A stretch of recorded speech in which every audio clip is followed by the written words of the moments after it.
Hello my dear students, welcome to Kalyani juniors. आज का जो सेशन है इसमें नाउन पार्ट थर्ड को हम लोग देखने वाले हैं। ऑलरेडी दो पार्ट्स हम डिस्कस कर चुके हैं नाउन के। पहले पार्ट में हमने बेसिक इन्फॉर्मेशन ली थी कि नाउन होता क्या है, उसके कितने टाइप्स होते हैं। जो दूसरा पार्ट था, दूसरे पार्ट में भी ऐसी ही कुछ बेसिक इन्फॉर्मेशन हमने देखी और साथ साथ में हमने नाउन के वेरियस केसेस देखे कि कितने अलग अलग केसेस में नाउन का यूज़ हो सकता है। उसमें हमने पॉजेसिव केस को भी डिस्कस किया, कहाँ पर हम अपॉस्ट्रोफी एस का यूज़ करते हैं, कहाँ हम ऑफ का यूज़ करते हैं। ये सारी बातें हम ऑलरेडी डिस्कस कर चुके हैं। आज का ये जो वीडियो है ये नाउन का पार्ट थर्ड है और ये थोड़ा सा एडवांस होने वाला है, क्योंकि इसमें हम लोग ये देखेंगे कि कौन सी नाउन को हम सिंगुलर मानते हैं और कौन सी नाउन को प्लूरल मानते हैं। तो कुछ कंफ्यूजिंग नाउन्स हम लोग देखेंगे। अब देखिए, आपने नॉमिनेटिव केस में नाउन को देखा था कि नाउन का नॉमिनेटिव केस होता है, तो जब भी नाउन सब्जेक्ट की प्लेस पर होगा तो सब्जेक्ट के अकॉर्डिंग आप वर्ब का यूज़ करेंगे। इंग्लिश में एक बेसिक सा रूल होता है जो आप सभी जानते हैं कि जब भी आपका सब्जेक्ट सिंगुलर होता है, यहाँ पर मैं लिख के बताती हूँ आपको, जब भी सब्जेक्ट सिंगुलर होगा तब आप उसके साथ वर्ब कैसे यूज़ करेंगे, वर्ब भी आप उसके साथ सिंगुलर यूज़ करेंगे। ये बहुत ही बेसिक सी बात है जो हम सबको पता ही है।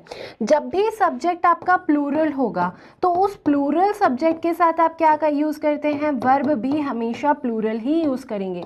तो आप सबको ये बात पता है कि सिंगुलर सब्जेक्ट के साथ सिंगुलर वर्ब यूज़ होती है, प्लूरल सब्जेक्ट के साथ प्लूरल वर्ब यूज़ होती है। सिंपल सा एग्जाम्पल से यदि मैं बताऊँ, मुझे यदि लिखना है नेहा, नेहा है सिंगुलर सब्जेक्ट है, तो मैं नेहा के साथ हमेशा क्या यूज़ करूँगी, is. Neha is playing cricket, Neha is watching movie, Neha is watching television, Neha is talking to me, Neha is studying. हमेशा मैंने नेहा के साथ क्या यूज़ किया, इज़ यूज़ किया। इसके अलावा आप नेहा के साथ हैज़ भी यूज़ कर सकते हैं। इज़ भी सिंगुलर वर्ब है, हैज़ भी सिंगुलर वर्ब है, मतलब जो भी वर्ब आप यूज़ करोगे नेहा के बाद वो वर्ब कैसी होगी, सिंगुलर वर्ब होगी। वहीं पर यदि मैं यहाँ पर प्लूरल नाउन्स लिख दूँ, जैसे यदि मुझे लिखना होता नेहा और सीमा, तो मैं क्या लिखूंगी, नेहा एंड सीमा। तो आप सबको पता है नेहा एंड सीमा के साथ आप इज का यूज़ ना करते हुए क्या यूज़ करेंगे, आर का यूज़ करेंगे। मतलब जब प्लूरल आपकी नाउन्स हो गई तब आप उसके साथ वर्ब कैसा यूज़ करते हैं, प्लूरल वर्ब यूज़ करते हैं। आप सबको ये बात पता है। अब हम ये देखने वाले हैं, अभी तो नेहा और सीमा चलो ठीक है, हमें समझ में आ रहा था कि दो नाउन्स हैं। कुछ कुछ ऐसी नाउन्स होती हैं जिसमें ये बात समझ में नहीं आती कि वो सिंगुलर है या प्लूरल है। जैसे पुलिस शब्द है, पुलिस है तो नाउन, पुलिस इज यूज करें या पुलिस आर यूज करें। तो ये जो रूल्स एंड रेगुलेशंस हैं, इन्हीं रूल्स एंड रेगुलेशंस को आज के सेशन में हम लोग कवर करने वाले हैं। तो स्टार्ट करते हैं हमारे आज के सेशन को। Usage of some confusing nouns आपका हेडिंग है। अब आप देख सकते हैं सबसे पहला जो लिखा हुआ है वो ये है कि कुछ नाउन हमेशा प्लूरल होते हैं, मतलब उनका फॉर्म ही प्लूरल होता है। तो स्क्रीन पर अभी आपको ये जो नाउन्स लिखे हुए दिख रहे हैं, ये सभी नाउन्स को आप हमेशा प्लूरल मानेंगे, मतलब इनके साथ आप वर्ब कैसे यूज करेंगे, प्लूरल वर्ब का यूज करेंगे। ठीक है, जैसे आप स्क्रीन पर देख सकते हैं कैटल का मतलब क्या होता है, मवेशी। तो मवेशी को आपको हमेशा बहुवचन मानना है और हमेशा इसके साथ आपको प्लूरल वर्ब यूज करना है। आर यूज कर सकते हो, वर यूज कर सकते हो, हैव यूज कर सकते हो, डू यूज कर सकते हो। तो हमेशा कैटल के साथ प्लूरल वर्ब आएगी, आपको याद रखना है। इसके अलावा एक वर्ड लिखा है जो कि है नोबिलिटी, है तो अनकाउंटेबल नाउन लेकिन नोबिलिटी को हमेशा प्लूरल मानोगे। फिटर्स का मतलब क्या होता है, हथकड़ियों जैसी ऐसी बेड़ियां जो पैरों में बांधी जाती हैं। जो भी मुजरिम होते हैं, क्रिमिनल्स होते हैं, उनको जब इम्प्रिजन किया जाता है तो उनके पैरों में जो बेड़ियां बांधी जाती है उसको फिटर्स बोलते हैं। तो आप जानते हैं कि बेड़ियां दोनों पैरों में लगती हैं, ठीक है। तो दोनों पैरों में होती हैं तो उनको आपको क्या मानना है, प्लूरल मानना है। हमेशा इसके साथ में आप प्लूरल वर्ब का यूज करोगे। पीजेंट्री किसान के समूह को बोला जाता है, किसानों के समूह को, ग्रुप ऑफ फार्मर्स को पीजेंट्री बोलेंगे। इसको भी आप हमेशा प्लूरल मानेंगे।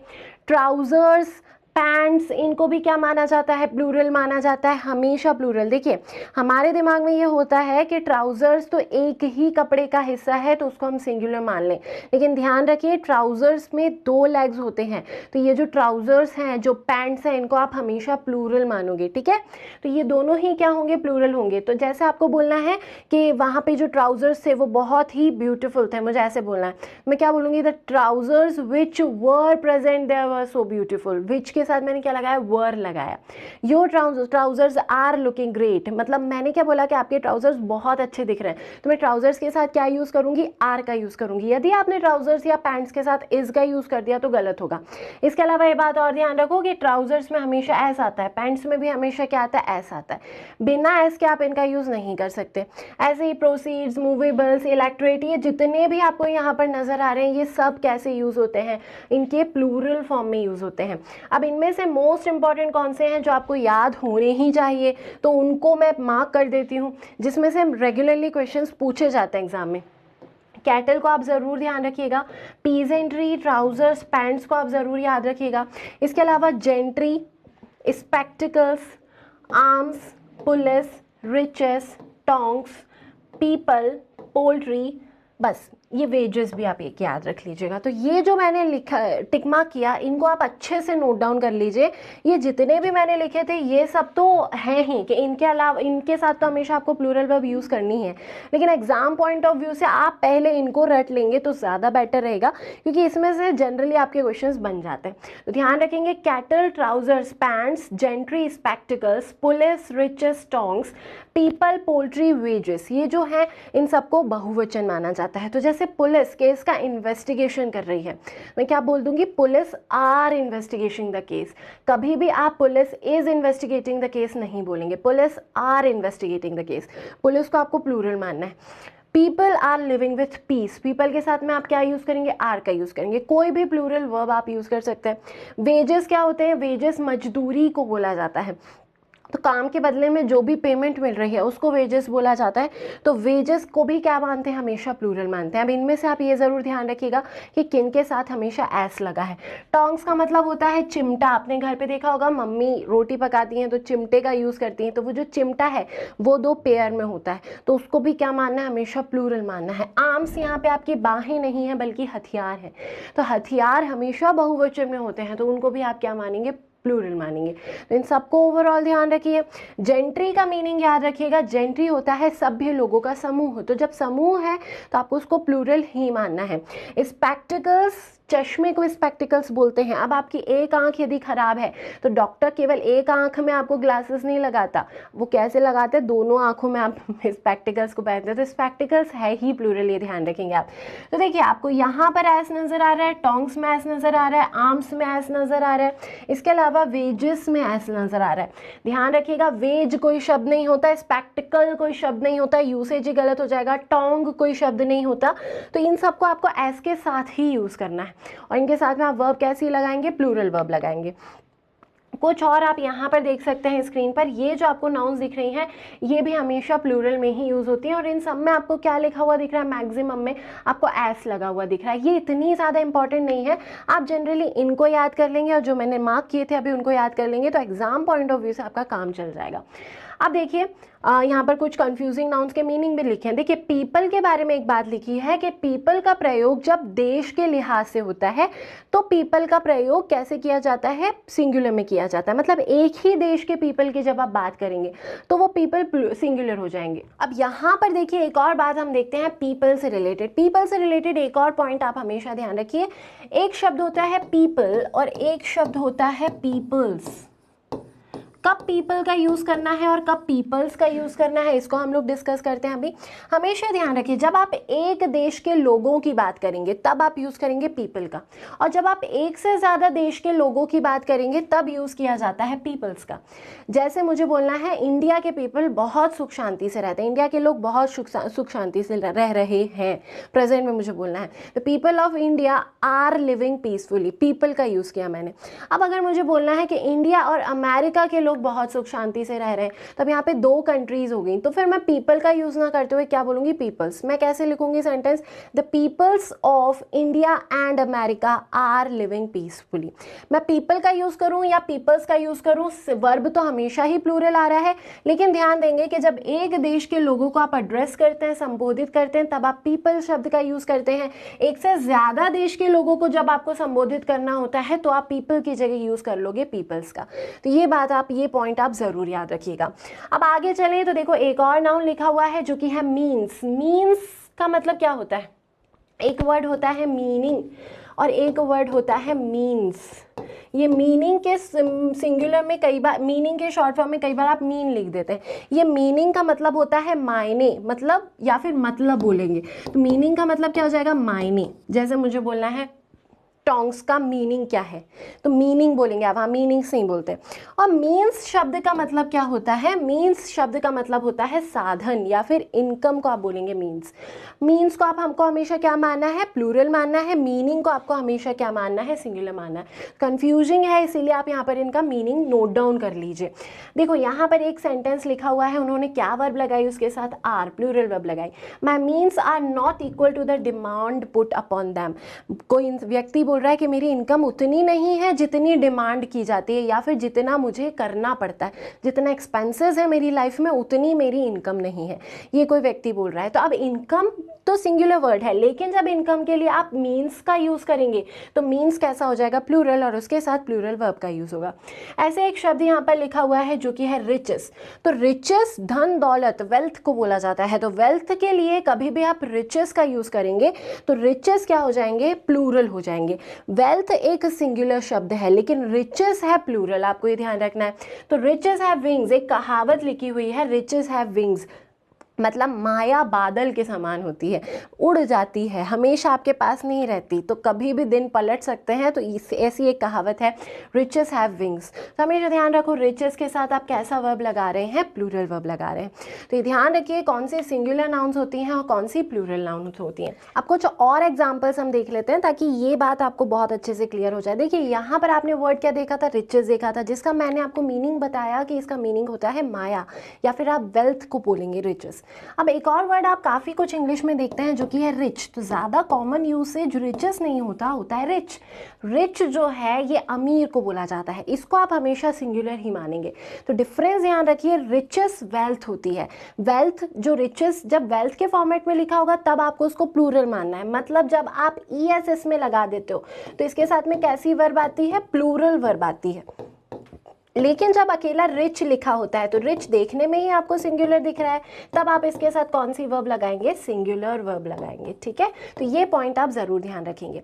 अब यहाँ पर देखिए आपको कुछ और एग्जांपल्स दिख रहे हैं जो सिजर्स और स्पेक्टिकल्स से रिलेटेड है। सिजर्स और स्पेक्टिकल्स के बारे में मैंने आपको ये कहा कि ये दोनों हमेशा प्लूरल होते हैं क्योंकि ये हमेशा पेयर में होते हैं। सिजर्स कैंची को बोला जाता है, दिखने में वो एक यूनिट है लेकिन वो पेयर में है। पेयर में है तो इसीलिए आपको हमेशा कैसा मानना है, इसको प्लूरल मानना है। इसके साथ में आप वर्ब कैसे लगाएंगे, always you have to use plural verb with it. अब मान लीजिए कि आपको इसको एक जोड़ी बोलना है, तो एक जोड़ी बोलने के लिए आप क्या करेंगे, तो एक जोड़ी बोलने के लिए आप इसके पहले लगाएंगे ए पेयर ऑफ। तो ध्यान ये रखिए कि चूंकि सिजर्स प्लूरल होता है तो इसके तुरंत पहले कभी भी आपको ए नहीं लगाना। यदि आपने कभी बोल दिया ए सिजर्स तो आपका ये यूसेज गलत हो जाएगा।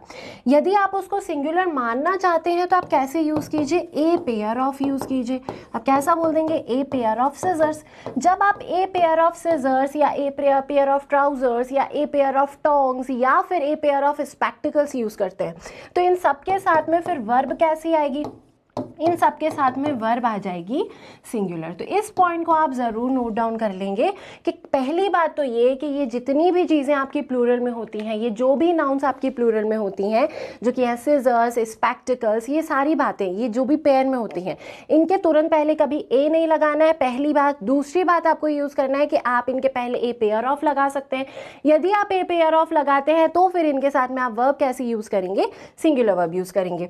तीसरी बात ये याद रखो कि इनमें से कभी भी एस नहीं हटता, एस तो इनके स्पेलिंग में ही है, तो स्पेलिंग गलत हो जाएगी यदि आप एस हटा देंगे तो। नेक्स्ट आपका लिखा हुआ है यहाँ पर एक एग्जाम्पल जो कि है पुलिस का एग्जाम्पल। ऐसा ही मैं पुलिस के बारे में ऑलरेडी आपको बता चुकी हूँ कि पुलिस एक कम्युनिटी को बोला जाएगा या फिर पूरे डिपार्टमेंट को बोला जाता है। तो पुलिस को हमेशा आपको कैसे बिहेव करवाना है, प्लूरल वर्ब के साथ बिहेव करवाना है। यदि मुझे बोलना है, एक सेंटेंस फ्रेम करके हम देखते हैं, मुझे बोलना है कि पुलिस केस को इन्वेस्टिगेट कर रही है, तो मैं कैसे बोलूँगी, पुलिस इज अगर मैंने यूज़ किया तो मेरा यूसेज गलत हो जाएगा, मुझे बोलना पड़ेगा police are investigating the case. Police is investigating sentence बिल्कुल गलत है, इस पॉइंट को आप ज़रूर ध्यान रखेंगे। तो क्या बोलते हैं, हम हमेशा पुलिस को प्लूरल मानते हैं और इसके साथ प्लूरल वर्ब का यूज़ करते हैं। अब कई बार ऐसा होता है कि स्टूडेंट्स को यही कन्फ्यूजन होता है कि कौन सी सिंगुलर वर्ब है, कौन सी प्लूरल वर्ब है।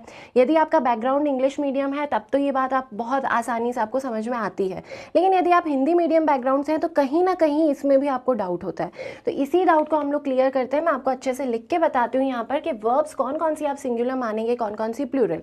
याद रखिए कि अभी हम हेल्पिंग वर्ब की बात कर रहे हैं, मतलब सहायक क्रिया की बात कर रहे हैं। तो एक तरफ मैं सिंगुलर हेल्पिंग वर्ब्स लिख के दे रही हूँ और एक तरफ प्लूरल हेल्पिंग वर्ब्स। तो यदि इस बात में आपको कन्फ्यूजन या फिर कोई डाउट होता है तो आप इसे नोट डाउन ज़रूर कर लीजिए। यदि प्रेजेंट टेंस की बात की जाए तो प्रेजेंट टेंस में इज को सिंगुलर माना जाएगा। इसके अलावा आप हैज़ को सिंगुलर मानते हैं। कंटिन्यूस टेंस में आप इज का यूज़ करते हैं, परफेक्ट टेंस में आप हैज़ का यूज़ करते हैं as a singular verb, helping verb. यदि इंडेफिनिट टेंस की बात की जाए तो डज जो होगा वो सिंगुलर वर्ब हो जाएगा, ठीक है। प्लूरल में अब हम बात करें तो प्लूरल में इज का प्लूरल होता है आपका आर। तो कहीं भी आपको प्लूरल नाउन लिखा दिखे तो प्रेजेंट टेंस में यदि कंटिन्यूस टेंस में सेंटेंस है तो आप किसका यूज़ करेंगे, प्लूरल वर्ब आर का यूज़ करेंगे। हैज़ का प्लूरल हो जाता है हैव। डज के प्लूरल की बात की जाए तो डू उसका प्लूरल होता है। पास्ट टेंस की भी बात कर लेते हैं हम यहीं पर। तो जैसे वो इज है वैसे ही पास्ट टेंस में वॉज सिंगुलर हो जाता है, वॉज का प्लूरल होगा आपका वर, ठीक है। हैज़ हैड जो है वो हैड सिंगुलर में भी हैड ही होता है और प्लूरल में भी हैड ही होता है। तो अभी जो हम रूल्स पढ़ रहे हैं उन रूल्स में इस हैड का कोई काम नहीं है। आप बस इतना याद रखिए कि इज, हैज़, डज और वॉज ये सिंगुलर वर्ब्स हैं आपकी और प्लूरल वर्ब्स हो जाएंगी आर, हैव, डू और वर। तो आई होप आपको ये बात समझ में आई होगी यहाँ पर। और ये बात तो बहुत ही बेसिक थी, ये मैक्सिमम स्टूडेंट्स को ऑलरेडी क्लियर होगी। एक बार और अभी तक जो हमने पढ़ा, स्टार्टिंग का जो फर्स्ट रूल हमने देखा, इसमें जो जो पढ़ा उसको हम लोग एक बार और यहाँ पर लिख के देख लेते हैं और एक बार और रिवाइज कर लेते हैं जो हमने पढ़ा। ध्यान दीजिए, सबसे पहले हमने पढ़ा कि कैटल जो कि मवेशी होते हैं, तो कैटल को आप हमेशा कैसा मानते हैं, प्लूरल मानते हैं और इनके साथ आप हमेशा प्लूरल वर्ब का यूज़ करेंगे। तो मुझे यदि बोलना है कि मवेशी खेत में चर रहे हैं, मैं कैसा बोलूँगी, cattle are grazing in the field. इस तरीके से सेंटेंस बनेगा। अब एग्जामिनर जब आपको एग्जाम में सेंटेंस देगा स्पॉट द एरर में तो वो आर की जगह पर इज लिख के देंगे। आपको ध्यान देना है कैटल के साथ कभी भी इज नहीं लग सकता, हमेशा प्लूरल फॉर्म ऑफ वर्ब लगती है।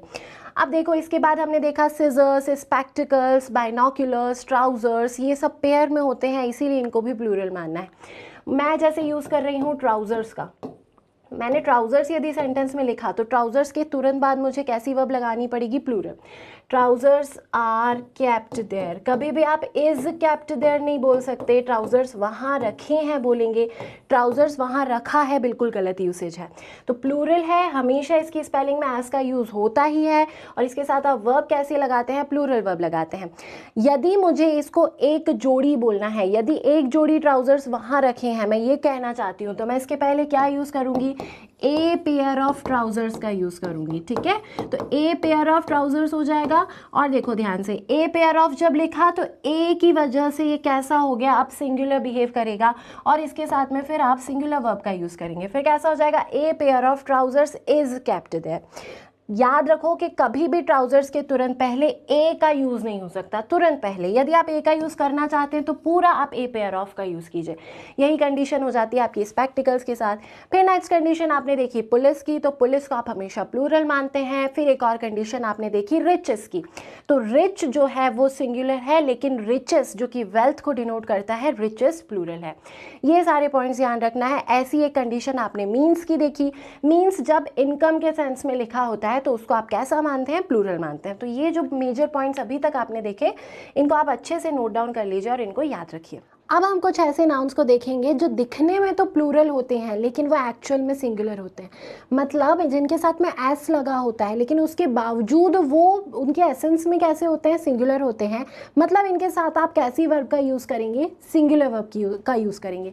तो ऐसी ही कुछ एग्जाम्पल्स आपको यहाँ पर लिखे हुए दिख रहे हैं, जैसे लिखा है news, phonetics, measles, darts, mechanics, gallows, mathematics, politics, mumps, draughts, classics, summons, ethics, economics. ये जितने जितने भी वर्ड्स आपको यहाँ पर लिखे हुए दिख रहे हैं सब में आपको स्पेलिंग में एस लिखा हुआ दिख रहा है, लेकिन इसके बावजूद इनके तुरंत बाद में कैसी वर्ब लगेगी, सिंगुलर वर्ब लगेगी। आप सभी जानते हैं मीनिंग में भी जब आप न्यूज़ बोलते हो तो न्यूज़ को, पूरे समाचार को न्यूज़ बोला जाता है, उसके साथ वर्ब कैसी यूज़ होती है, सिंगुलर वर्ब यूज़ होती है। मैथमेटिक्स जब हमने बोला तो मैथमेटिक्स ग्रुप ऑफ फॉर्मूलाज है, बहुत सारे फॉर्मूलेज मैथमेटिक्स में होते हैं, बहुत सारे फॉर्मूले होते हैं मैथमेटिक्स में, लेकिन उसके बावजूद जो मैथमेटिक्स है वो एक विषय का नाम है, तो उसको कैसा मानेंगे, हम सिंगुलर मानेंगे। इसी तरीके से एक वर्ड यहाँ पर लिखा दिख रहा है जो कि है मम्स, तो मम्स एक डिसीज़ का नाम है, इसको भी आप सिंगुलर ही यूज़ करेंगे। ड्रॉट्स एक गेम का नाम है, इसे भी आप सिंगुलर मानेंगे। समन्स को भी सिंगुलर माना जाता है। तो ये जितने भी आपको यहाँ पर लिखे हुए दिख रहे हैं इन सब के साथ में आपको कैसी वर्ब लगानी पड़ेगी, सिंगुलर वर्ब लगानी पड़ेगी। अब इसमें से ज़्यादा इंपॉर्टेंट कौन कौन से हैं जो आपको हमेशा के लिए याद करने ज़रूरी हैं, तो उनको आप लोग नोट डाउन कर लीजिए। देखिए मैथमेटिक्स से काफ़ी बार क्वेश्चन आ चुका है, मैथमेटिक्स इंपॉर्टेंट है। Politics, mumps, draughts, summons important हो जाता है। इथिक्स भी इंपॉर्टेंट है। इकोनॉमिक्स, फिजिक्स जो है ये भी इंपॉर्टेंट है। इसके अलावा इनिंग्स जो है ये भी इंपॉर्टेंट है। डार्ट से क्वेश्चन आ चुके हैं, मीजल से आ चुके हैं और न्यूज़ से आ चुके हैं। तो ये इतने वर्ड जो मैंने टिक मार्क किए हैं इनको तो एटलीस्ट आपको याद रखना ही है। तो ये सारे वर्ड्स कैसे हैं, सिंगुलर हैं, और इनके साथ कैसी वर्ब का यूज़ होगा, सिंगुलर वर्ब का यूज़ होगा, ये आपको ध्यान रखना है। अब इसी से जुड़े हुए कुछ एग्जाम्पल्स हम लोग देख लेते हैं। स्क्रीन पर आपको कुछ एग्जाम्पल्स दिख रहा है। देखो बिलियर्ड्स लिखा है, ये क्या है, गेम का नाम है। तो बिलियर्ड्स, डार्ट्स, ड्रॉट्स, टेनिस, ये सब क्या है, स्पोर्ट्स के नाम है, लेकिन इनको कैसा बिहेव करवाओगे, सिंगुलर। तो बिलियर्ड्स के साथ क्या आएगा, is. Billiards is played by women as well as man. Billiards के साथ आपने इज लगाया। यदि एग्जामिनर स्पॉट द एरर में क्वेश्चन दे और बिलियर्ड्स के साथ आर लगा के दे दे तो वहीं पर एरर आएगा। बिलियर्ड्स के साथ कभी भी प्लूरल वर्ब यूज नहीं होता।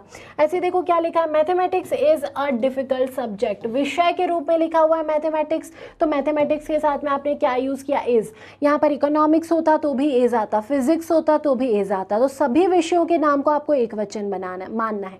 Politics is a game of compromise. देखो पॉलिटिक्स आर स्टैटिस्टिक्स, देखो ध्यान से देखना, politics is a game of compromise. यहाँ पर ध्यान दें आप, तो पॉलिटिक्स जो है वो क्या है, विषय का नाम यहाँ पर लिखा हुआ है, तो आपने क्या लगाया, उसके साथ इज लगाया। तो politics is out of my understanding में, मुझे समझ में नहीं आता। Politics is a subject which is out of my understanding, सब कंडीशन में मैं पॉलिटिक्स के साथ क्या लगा रही हूँ, इज लगा रही हूँ। अब इसका एक्सेप्शन केस हम लोग देखते हैं जो विषय के नाम है। अब देखिए ध्यान से देखो, जैसे मैंने बोला अभी मैथमेटिक्स अभी तो लिखा हुआ है यहाँ पर विषय के रूप में, लेकिन कभी कभी जो मैथमेटिक्स शब्द है वो गणना के लिए भी यूज़ हो जाता है, प्लानिंग के लिए भी यूज़ हो जाता है। हम कई बार बोलते हैं कि पूरा गणित फेल हो गया, मतलब पूरी प्लानिंग फ्लॉप हो गई, पूरी प्लानिंग गलत साबित हो गई, आखिरी में कुछ भी नहीं कर पाया आप। तो मैथमेटिक्स का यूज़ किया जा सकता है इस प्लानिंग की प्लेस पर।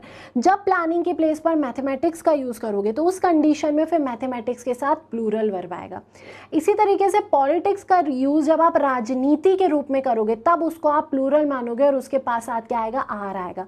इसी तरीके से देखो स्टैटिस्टिक्स कैलकुलेशन के लिए भी यूज़ होता है, सब्जेक्ट भी है, साथ में कैलकुलेशन जो गणना है उसके लिए भी स्टैटिस्टिक्स यूज़ होता है। तो जब ये विषय की तरह लिखा रहा है स्टैटिस्टिक्स तो इसके साथ सिंगुलर वर्ब लगानी है, लेकिन जब ये कैलकुलेशंस के लिए लिखा हो, गणना के लिए लिखा हो, तब आपको लगाना है उसके साथ प्लूरल। जैसे मुझे बोलना है कि तुम्हारी गणनाएं हमेशा गलत होती हैं, मतलब तुम हिसाब किताब में हमेशा गलती कर देते हो, तो ये जो हिसाब किताब है इसके लिए मैं क्या बोलूँगी, your statistics are always wrong, your statistics are very poor. तो ऐसा ध्यान रखेंगे। और वहीं मैं बोलूँ स्टैटिस्टिक्स बहुत मुश्किल सब्जेक्ट है तो मैं क्या बोलूँगी, statistics is a difficult subject, वहाँ पर मैंने इज़ लगाया। तो ध्यान रखिए मैथमेटिक्स, फिजिक्स, इकोनॉमिक्स, ये जितने भी विषय के नाम हैं यदि ये विषय के रूप में लिखे होंगे तब इनके साथ सिंगुलर वर्ब आएगा, लेकिन ये यदि किसी दूसरे सेंस में लिखे हैं तो फिर हमें क्या करना है, इनके साथ प्लूरल वर्ब का यूज़ करना है। वही एग्जाम्पल्स यहाँ पर आपको लिखे हुए दिख रहे हैं। देखिए a person's politics are his own affair, मतलब पर्सन्स के जो व्यू होते हैं या फिर फैक्ट्स हैं उसके खुद की जो राजनीति है, व्यूज़ के लिए भी पॉलिटिक्स का यूज़ किया जाता है। तो इस कंडीशन में आपने क्या लगाया, इसके साथ आर। तो सेंटेंस को ट्रांसलेट करके ज़रूर देखना पड़ेगा, यहाँ पे पर्सन का विषय नहीं बोल रहे हैं आप, एक पर्सन का विषय नहीं हो सकता। वहीं your statistics are not right, तुम्हारी कैलकुलेशन सही नहीं है, हिसाब किताब गलत है, तो मैं स्टैटिस्टिक्स के साथ क्या लगाऊंगी, are. This news was brought to you by BBC London. अब देखो यहाँ पर न्यूज़ लिखा है, न्यूज़ को आप सिंगुलर मानते हैं तो आपने क्या लगाया, वॉज। यदि आप इधर पे न्यूज़ के साथ वर्ड लगा देते तो सेंटेंस गलत हो जाता। तो ये था आपका अगला रूल। आई होप आपको ये बात समझ में आई है। अब देखिए, अब जो नेक्स्ट रूल हम देखने वाले हैं वो नेक्स्ट रूल है कलेक्टिव नाउन से रिलेटेड। आपको ध्यान देना है, कलेक्टिव नाउन जब एक यूनिट की तरह बिहेव कर रहे होते हैं तो उनके साथ हमेशा सिंगुलर वर्ब का यूज़ होता है। वही कुछ एग्जांपल्स यहाँ पर आपको लिखे हुए दिख रहे हैं कलेक्टिव नाउन के। कलेक्टिव नाउन क्या होता है हम ऑलरेडी इसके पहले वाले वीडियो में देख चुके हैं। कलेक्टिव नाउन ऐसे नाउन्स को बोला जाता है जिसमें बहुत सारे सदस्यों का बोध होता है। रहते तो सिंगुलर है, वर्ड सिंगुलर है, एस नहीं लगाया, बिना एस लगाए बहुत सारे सदस्यों का जब बोध हो तो वो नाम हो जाएगा कलेक्टिव नाउन। जैसे जब मैंने बोला टीम, तो टीम में आपके दिमाग में आ गया कि बहुत सारे प्लेयर्स होंगे, प्लेयर्स के ग्रुप को आप टीम बोल रहे हैं, तो ये टीम कैसा हो गया है कलेक्टिव नाउन। वैसे ही मैं बोलती है यदि आर्मी, तो आर्मी भी कलेक्टिव नाउन है, ऑडियंस भी कलेक्टिव नाउन है, क्लास भी कलेक्टिव नाउन है, गवर्नमेंट कलेक्टिव नाउन है, ज्यूरी कलेक्टिव नाउन है। तो ये सारे क्या हो गए कलेक्टिव नाउन हो गए। कलेक्टिव नाउन के साथ कब आपको सिंगुलर वर्ब लगानी है, तो हमेशा ध्यान रखो कलेक्टिव नाउन के साथ सिंगुलर वर्ब यूज होती है जब वो एक यूनिट की तरह बिहेव करें या फिर वो एक इकाई की तरह बिहेव करें, मतलब कंबाइनली बिहेव कर रहे हैं, तब उनके साथ आपको सिंगुलर वर्ब लगानी है। जैसे यहाँ पर लिखा है द टीम इज स्ट्रॉन्ग। अब मुझे यदि बोलना होता यहाँ पर टीम क्या पूरे के पूरे सभी प्लेयर्स का जो ग्रुप है उसके बारे में बोला जा रहा है, यूनिट की तरह बोला गया, इसीलिए उसके साथ कैसी वर्ब लगाई, सिंगुलर वर्ब लगाई। अब यहीं पर मुझे अगर ये बोलना होता, जैसे सेंटेंस यदि देखो आपकी टीम बहुत मेहनत कर रही है जीतने के लिए, तो team is working hard to win. यहाँ पर भी टीम कैसे कर रही है, कलेक्टिवली मेहनत कर रही है। मैं क्या बोल दूँगी, team is working hard to win.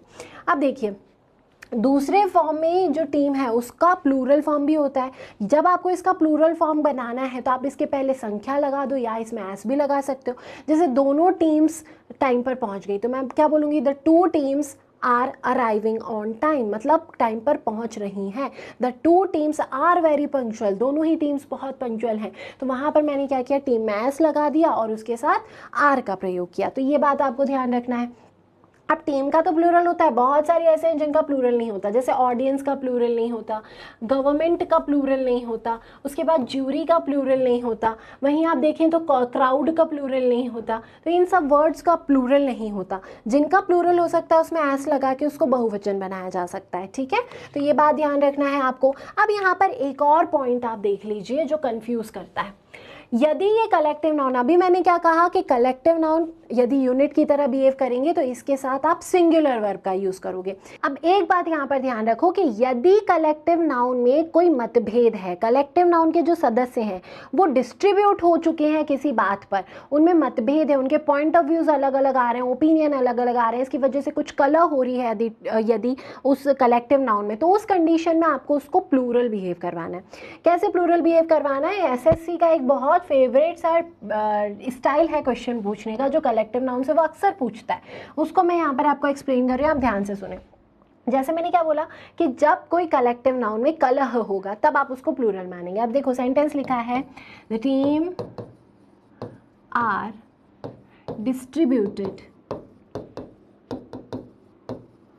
Over the selection of the captain. एक सेंटेंस ये है। दूसरा सेंटेंस है the team is agreed over the selection of the captain. अब देखिए दोनों सेंटेंसेस को ध्यान से देखिएगा, यहाँ पर भी टीम लिखा है, यहाँ पर भी टीम लिखा है, लेकिन यहाँ पे वर्ब मैंने प्लूरल लगाई और यहाँ पे वर्ब मैंने सिंगुलर लगाई। यदि इस सेंटेंस को आप देखें तो सेंटेंस का ट्रांसलेशन में आपको ये समझ में आ रहा है the team are distributed over the selection of the captain, मतलब कैप्टन के चुनाव को लेकर जो टीम है वो विभाजित हो चुकी थी, उसमें कलह हो रहा था, उसमें मतभेद था। तो ये जो डिस्ट्रीब्यूटेड शब्द है ये मतभेद को दर्शा रहा है, तो मैंने टीम के साथ क्या लगाया, आर लगाया। यहाँ पर देखिए देखें, the team is agreed over the selection of the captain, captain के सिलेक्शन पर टीम सहमत है, तो पूरे कंबाइनली एक यूनिट हो गई वो टीम, सहमत है तो हम क्या लगा रहे हैं, इज लगा रहे हैं, ठीक है। तो ये पॉइंट ध्यान रखना है कि जब कलेक्टिव नाउन में डिस्ट्रीब्यूशन हो जाता है तो उसको आप प्लूरल बनाएंगे फिर, और जब कलेक्टिव नाउन डिस्ट्रीब्यूटेड नहीं रहती, एक यूनिट की तरह बिहेव करती है, तो उसको सिंगुलर ही मानेंगे। एक और एग्जांपल से मैं आपको ये बात समझाने की कोशिश करूंगी। ज्यूरी का एक एग्जांपल लेते हैं। ज्यूरी का मतलब क्या होता है, ग्रुप ऑफ जजेस। तो मान लीजिए कोई केस पर डिस्कशन हो रहा है और जो 5 जजेस का ग्रुप है, 3 जजेस का ग्रुप है, वो जो ग्रुप है उसमें अलग अलग जजेस अलग अलग बात बोल रहे हैं। मतलब किसी को ऐसा लग रहा है कि जो क्रिमिनल है उसको फांसी की सजा हो जानी चाहिए, कुछ को लग रहा है कि इतनी rare of the rarest case नहीं था तो चलो अपन उम्र कैद दे देते हैं, कुछ को ऐसा लग रहा है कि 7-8 साल की बस सजा देके छोड़ दो उसे। अगर इतने वेरिएशंस आ रहे हैं तो ये जो ज्यूरी है, ये ज्यूरी कैसी हो गई है, डिस्ट्रीब्यूट हो गई है। तो आप सेंटेंस कैसे बनाएंगे, the jury are distributed in their opinion. एक सेंटेंस ये हुआ। दूसरा सेंटेंस है यदि ज्यूरी अग्रीड है तो क्या बोलेंगे, the jury is combined in its opinion. देखो बहुत ध्यान से देखना दोनों सेंटेंसेस को, यहाँ पे भी ज्यूरी है, यहाँ पे भी ज्यूरी है। यहाँ मैंने आर लगाया, यहाँ इज लगाया। ऐसा क्यों किया, क्योंकि यहाँ पर एक शब्द आया था डिस्ट्रीब्यूटेड, मतलब मतभेद है, अलग अलग जजेस अलग अलग बात कर रहे हैं, वो टीम टूट चुकी है। तो वो टीम, वो यूनिट जब टूट चुकी है तो उसको प्लूरल मानोगे। यहाँ पर कंबाइंड है, वो अपने ओपिनियन में एक ही सहमति दर्ज की है उन्होंने, तो ये एक यूनिट हुआ। तो इस कंडीशन में आपको क्या लगाना है, इज लगाना है। थोड़े से कंफ्यूजिंग है लेकिन नोट डाउन करके आप 4-5 बार भी रिवाइज कर लोगे तो आपको ये सारे रूल्स याद हो जाएंगे और स्पॉट डायरेक्टर के काफ़ी सारे आपके क्वेश्चंस बनेंगे एसएससी में भी और एसआई में भी। तो आई होप आपको ये रूल समझ में आया है जो कि है कलेक्टिव नाउन का। अब आगे हम चलते हैं कुछ ऐसे नाउन्स की तरफ जो हमेशा सिंगुलर होते हैं, और इनमें से मैक्सिमम नाउन्स के पहले ना तो आप एन लगाते हैं और ना ही इनमें एस या ईएस का यूज़ होता है। जो दिखने में आपको क्या लगेंगे कि वो एक तरीके से कलेक्टिव नाउन ही है, लेकिन वो कैसे बिहेव करेंगे, सिंगुलर बिहेव करेंगे, क्योंकि वो एक पूरी यूनिट है। जैसे सबसे आसान सा एक एग्जांपल लें तो वो है लगेज। जो लगेज है, लगेज किसको बोला जाता है, आप अपने साथ जो बहुत सारा सामान ले जाते हैं, कहीं भी टूर पर जा रहे होते हैं तो उसको लगेज बोला जाता है। तो वो जो लगेज है उसमें बहुत सारी यूनिट्स हैं और वो लगेज आपने उस कंबाइन यूनिट को बोल दिया, वो जो पूरा सामान है उसको आप इकट्ठा लगेज बोल रहे हो। तो इस लगेज को क्या मानोगे, आप सिंगुलर मानोगे। कभी भी लगेजेस कोई शब्द नहीं होता, ये बात ध्यान रखना है। बैगेज कोई शब्द नहीं होता, बैगेजेस कोई शब्द नहीं होता, बैगेज होता है। ब्रेकेज, ऐसे फर्नीचर, आपके घर में सोफा या फिर शेल्फ्स जो होती हैं, जो भी लकड़ी का बना आइटम है वो फर्नीचर होगा। तो फर्नीचर्स नहीं बोलेंगे आप कभी, हमेशा क्या होता है, फर्नीचर होता है, क्योंकि कंबाइनली उसमें हर लकड़ी का आइटम आ गया। कभी भी फर्नीचर्स का यूज़ नहीं करना और कभी भी ए फर्नीचर नहीं बोलना, कभी भी ए लगेज नहीं बोलना, ये बात ध्यान रखना है। इसी तरीके से आपके कुछ और वर्ड्स भी लिखे हुए हैं, जैसे है एक सीनरी। सीनरी का कई बार एग्जाम में क्वेश्चन आ चुका है। सीनरी ध्यान रखिए, सीनरी बोला जाता है दृश्यों के समूह को। सीन्स, ग्रुप ऑफ सीन्स को, दृश्य हो जाएंगे सीन, तो ग्रुप ऑफ सीन्स को बोला जाता है सीनरी। तो अपने आप में एक कंबाइन फॉर्म है, तो इसका और प्लूरल नहीं होता, सीनरीज कोई शब्द नहीं होता और ए सीनरी आप कभी नहीं बोलते। यही कंडीशन होती है पोएट्री के साथ। पोएट्री हम समझते हैं कि पोइट्री मतलब कविता होती है, तो ध्यान रखो पोएम जो है, पोएम का मतलब होता है कविता। पोएट्री क्या है, पोएट्री होता है काव्य। तो पोएट्री कविताओं के ग्रुप को हमेशा बोला जाएगा। तो पोएट्री अपने आप में क्या है, ग्रुप ऑफ पोएम्स। तो इसका और प्लूरल आपको नहीं बनाना है, ये ध्यान रखना। पोएट्रीज कोई शब्द नहीं होता और ए पोएट्री कभी नहीं बोलेंगे। ऐसे होता है पॉटरी, मिट्टी के जितने भी आइटम्स हैं उनको पॉटरी बोलते हैं, तो कभी भी ए पॉटरी नहीं बोलना, पॉटरीज नहीं बोलना। ऐसे चीनी के आइटम को क्रॉकरी बोलते हैं, तो क्रॉकरीज कुछ नहीं होता। ऐसे ज्वेलरी जो बोला जाता है, तो ज्वेलरी में सब कुछ आ जाता है, बहुत सारे गहने, ज्वेलरीज कुछ नहीं होता। तो ये सारे पॉइंट्स आपको ध्यान रखना है।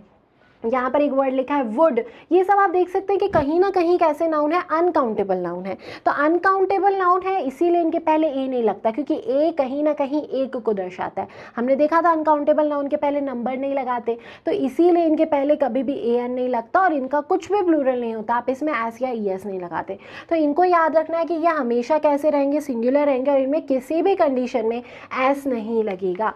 कुछ एग्जाम्पल्स आप यहाँ पर देख लीजिए। देखो क्या लिखा है, do not like poetry of Keats. Keats एक पोएट का नाम है, हमने बोला पोएट्री डू नॉट लाइक, यदि यहाँ पर लिख दिया होता I do not like a poetry of Keats तो गलत हो जाता। यहाँ देखिए the scenery of Kashmir is beautiful, scenery लिखा हुआ था, आपने वर्ब कैसा लगाया, सिंगुलर, इज़ लगाया। यदि यहाँ पर सीनरीज कर देते तो भी गलत होता, आर लगा देते तो भी गलत होता। The window is made of stone, जैसा वुड होता है वैसा ही स्टोन है, तो स्टोन चट्टान को बोला जाता है एक्चुअल में, तो स्टोन से बनी हुई है तो एक पूरे पत्थर से वो बनी हुई है। तो यही ध्यान रखो कि इसमें आप क्या नहीं यूज़ करेंगे, ए स्टोन यूज़ नहीं करेंगे। यदि ये स्टार्टिंग में लिखा है तो इसके साथ प्लूरल सिंगुलर वर्ब का यूज़ करेंगे। सॉरी, अल्फ़ाबेट होता है, अल्फ़ाबेट्स कुछ नहीं होता, ये बात ध्यान रखना। हम जनरली बोल देते हैं कि 25 अल्फ़ाबेट्स, 26 अल्फ़ाबेट्स, अल्फ़ाबेट्स कुछ नहीं होता। ऐसी ही बात है मशीनरी की, कोई भी एक यूनिट है मशीन्स का, ग्रुप ऑफ मशीन्स, उसको आप मशीनरी बोल देंगे।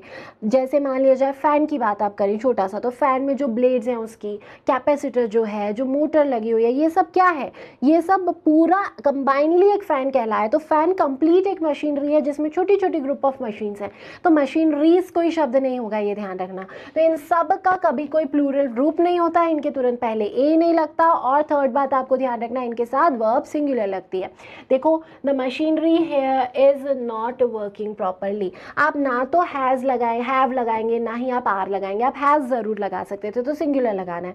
The English alphabet has 26 letters, has लगाया हमने, यदि हम एफ लगा देते, हैव लगा देते तो गलत होता, अल्फ़ाबेट्स लिख देते तो भी गलत होता। तो ये छोटी छोटी सी बातें आपको ज़रूर ध्यान रखनी है। अब देखो, कई बार यदि इनको प्लूरल बनाना ही है, जैसे ब्रेड मैंने बोला, तो ब्रेड भी इसी तरह की एक नाउन है। यदि मुझे बोलना है उसका एक टुकड़ा, तो मैं क्या बोलूँगी, ए पीस ऑफ, या फिर ए लोफ ऑफ। ध्यान रखो, ये ब्रेड में क्या बोल रही हूँ, जैसे ये पैकेट में आप ब्रेड लेकर आए, ठीक है, ये तो ये जो पूरा है ना, इस पूरे को ब्रेड बोला जाता है। हम क्या सोचते हैं कि ये 1 2 3 इसको ब्रेड बोलते हैं, इसको ब्रेड नहीं बोलते, इस कंबाइनली इस पूरे पैकेट को ब्रेड बोला जाता है। आप देखेंगे भी तो उसमें कट लगा होता है, तो वो जो पूरी एक यूनिट है उसको ब्रेड बोलेंगे। ये जो है इसको बोलेंगे आप लोफ, या फिर आप इसको बोलेंगे पीस। तो लोफ या पीस हो गए, ठीक है। तो मैं जो बोल रही हूँ कि मैं आज नाश्ते में एक लोफ ऑफ ब्रेड खा के आई, 2 लोव्स ऑफ ब्रेड मैंने खाया, 2 पीसेस ऑफ ब्रेड खाया, ब्रेड सिंगुलर ही रहेगा, ठीक है। तो आपको यदि इनको सिंगुलर बनाना है तो आप ए तो नहीं लगा सकते, आप उनके पहले ए पीस ऑफ लिख दो, ए पीस ऑफ लिख सकते हो, ए पीस ऑफ लिख के आप क्या कर सकते हैं, लोफ ऑफ लिख सकते हैं, तो वहाँ से आप सिंगुलर इसको बना सकते हैं, ठीक है। ए लोफ ऑफ ब्रेड सही है, 2 यहाँ पे T2 की स्पेलिंग गलत है, 2 लोफ का प्लूरल होगा 2 loaves of bread, 2 loaves of breads नहीं किया, ये ध्यान रखना, क्योंकि ब्रेड भी एक अनकाउंटेबल नाउन है। अब ऐसे ही देखो, एक सेंटेंस SSC में आया हुआ है, यहाँ पर लिखा हुआ है, सेंटेंस इस तरीके से देंगे आपको एग्जाम में, आप ध्यान से देखिएगा। दे, यहाँ पर दे है, they left their luggages at the railway station.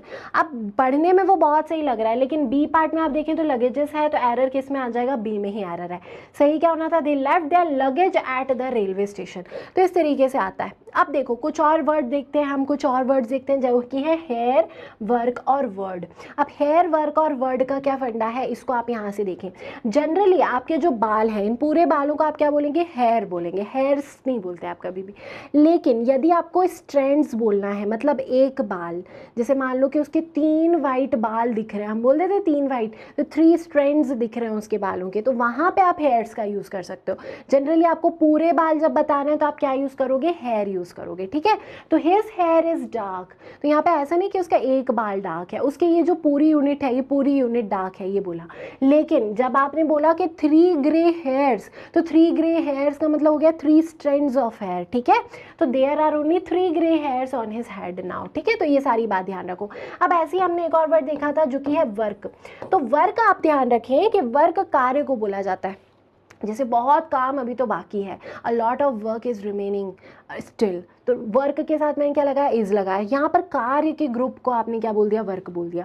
एक शब्द होता है जो कि ये जब आप कार्य के रूप में बोलेंगे तो आप केवल और केवल वर्क शब्द का यूज़ करेंगे कभी कभी, लेकिन आपको वर्क्स भी यूज़ लिखा हुआ कहीं कहीं दिखता है। ये जो वर्क्स है, ये वर्क्स का मतलब क्या होता है, इस वर्क्स का मतलब होता है साहित्यिक कार्य, मतलब लिटरेरी वर्क को बोला जाएगा। लिटरेरी वर्क जो है उसको आप कंबाइनली बोल सकते हैं वर्क्स, साहित्य में जो काम किया। जैसे मान लीजिए किसी व्यक्ति ने 4 किताबें लिखी, तो उसके वर्क्स हो गए, इंग्लिश पर किसी ने 4 किताबें लिखी है तो उसका वर्क्स ऑन इंग्लिश हो गया, ये कार्य नहीं है, ये क्या है, लिटरेरी वर्क को वर्क्स बोल दिया जाता है। तो ये दोनों में डिफरेंस आप ज़रूर ध्यान रखेंगे।